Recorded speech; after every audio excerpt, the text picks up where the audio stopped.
last month was my 3-year anniversary of recovery, and I'm getting around to making my 3-year anniversary recovery video this month because it's been insanity in my life.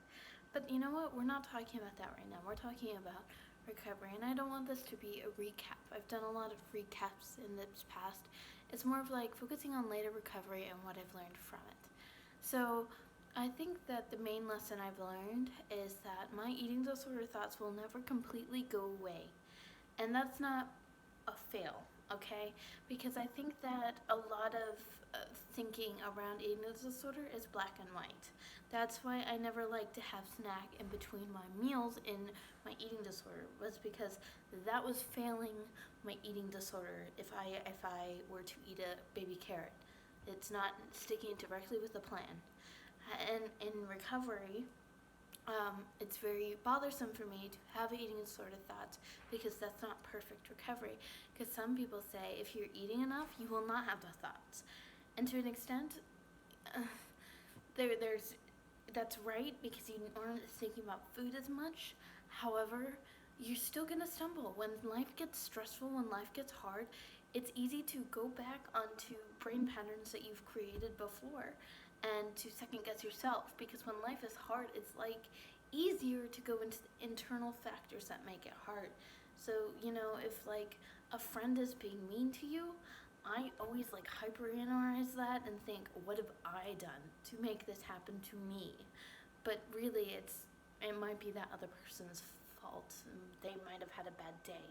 It's not necessarily about you. As for the eating disorder, you need to think about your situations. It's not necessarily that you're failing recovery. It's more of you can be having a hard day and take it out on yourself. And, that's not ideal, and we don't want that for ourselves, but it's okay.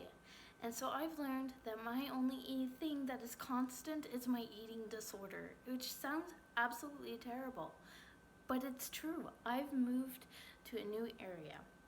I've started my physical therapy degree, and it's hard, and I'm left alone under quarantine in a new place, a new city, and I have my eating disorder with me.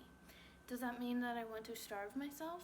No, I don't, but it's easy to be sad about what I am at this time. I don't dwell on it. It's not something, it's actually surprisingly easy. I was expecting it to be worse, but I don't think that I'm a failure or any less recovered because of the thoughts. I think that I am doing amazing in terms of recovery, and I think that you can too, as long as you listen to your body. And it can be kind of unconventional, the signals it's giving, but I listen, and you know what? I'm doing pretty okay, and I've realized that struggling with an eating disorder doesn't necessarily mean, or struggling with eating disorder thoughts doesn't mean that you're a failure, and it's about how you deal with those thoughts. If you starve yourself after having those thoughts, that's something to work on. But if you recognize, hey, I'm having a hard day, I don't really like myself today, then recognize that, feel for yourself, but also do things that make you feel okay. This is a summary video. This is 3 years of knowledge. Of course, I've dealt with extreme hunger. Of course, I've dealt with redistribution and the gaining of muscle and stuff like that. And in total, I've gained physically 50 pounds. My top was 60, up 60, and then it went down to 50. And I think that this is my comfortable body, and I am totally fine with that. I like mediocrity. I don't mind I'm never going to be the skinniest person in the room. I used to sometimes be that person, but I'm not anymore, and I'm okay with that, and I don't need that. Of course, I have insecurities, but in my current body, I've never made somebody actually upset with it, like, my mom couldn't hug me without crying when I was really tiny. My sister was just, in shock, and my friends would be like, why do you have no butt?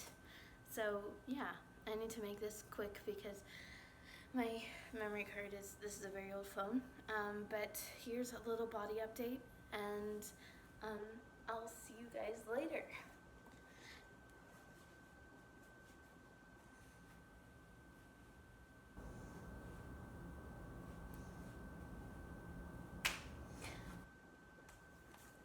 hope to make a video talking about adjustments soon. Recovery's worth it. You can do it. I didn't think I could, but I did. And you can too. Recovery isn't the picture of fields and flowers. It's hard work and determination without perfection, but that doesn't make it any less effective. Alright, goodbye friends.